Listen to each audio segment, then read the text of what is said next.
কিছুক্ষণ আগেই পাকিস্তানকে ৭৮ রানে হারিয়ে পরপর ২ টেস্ট সিরিজে হোয়াইট ওয়াশ করে ক্যাপ্টেন নাজমুল হোসেন শান্ত জিতেছেন বাইক। সেই বাইকে চড়ে পুরো মাঠে দিলেন ভিক্টরি ল্যাপ। শা করে সেই বাইক চালিয়ে দেখলেন ইলেকট্রিক বাইক যেটা জিতেছেন সেটা কেমন চালাতে। এবার সেই বাইক নিয়ে মজা করতেও ছাড়লেন না নাজমুল হোসেন শান্ত।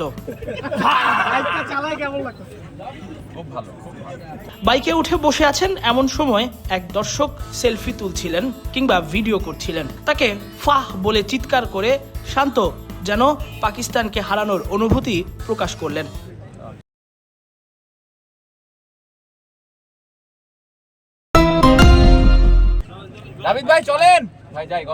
এরপর বাংলাদেশ জাতীয় দলের সাথে থাকা মিডিয়া ম্যানেজার রাবিদ ইমামকে বললেন, চলেন বাইকে করেই প্রেস কনফারেন্সটা করে আসি। বাইক চালিয়ে কেমন লাগলো সেটাও জানিয়েছেন শান্ত।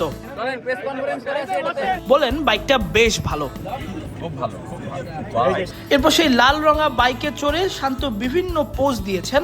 গণমাধ্যম কর্মী, মাঠ কর্মী কিংবা দর্শক সকলেই ছবি তুলেছেন শান্তর সাথে। শান্ত তাদের আবদার মিটিয়েছেন দারুণভাবে। এবারও তার কণ্ঠে ব্যস্ততা।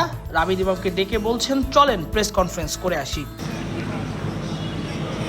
এরপর শান্ত ড্রেসিং রুম থেকে বাইক নিয়ে প্রেস কনফারেন্সে না গেলেও রীতিমতো গ্যাংস্টার প্যারাডাইসের মতো যেন প্রেস কনফারেন্সে এলেন। ড্রেসিং রুম থেকে নামলেন একেবারেই গ্যাংস্টার মুডে। পাশেই একজন যিনি ট্রফি হাতে, আর চারপাশে সিকিউরিটির কর্মীরা, গণমাধ্যম কর্মীরা তাকে ভিডিও করছেন আর শান্ত হেঁটে চলছেন প্রেস কনফারেন্স রুমের দিকে। শান্তর এমন চলন বলন দেখে জিজ্ঞেসও করা হলো নিজেকে গ্যাংস্টার প্যারাডাইস মনে হচ্ছে কিনা। এত মানুষ সাথে সাথে যাচ্ছে, গ্যাংস্টার প্যারাডাইস মনে হচ্ছে কিনা। যদিও শান্ত হাসি দিয়েই সেটাকে উড়িয়ে দিয়েছেন। কথা বলা লাগবে। তবে বোঝাই যাচ্ছে ব্যাপারটা যে তিনি এনজয় করেছেন তা বলার অপেক্ষা রাখে না। দারুণ খেলে বাংলাদেশ পাকিস্তানকে 2 ম্যাচেই হারিয়েছে। রিজওয়ান শাহিনরা পাত্তাই পায়নি বাংলাদেশের কাছে। অধিনায়ক শান্তও ছিলেন দারুণ ফর্মে।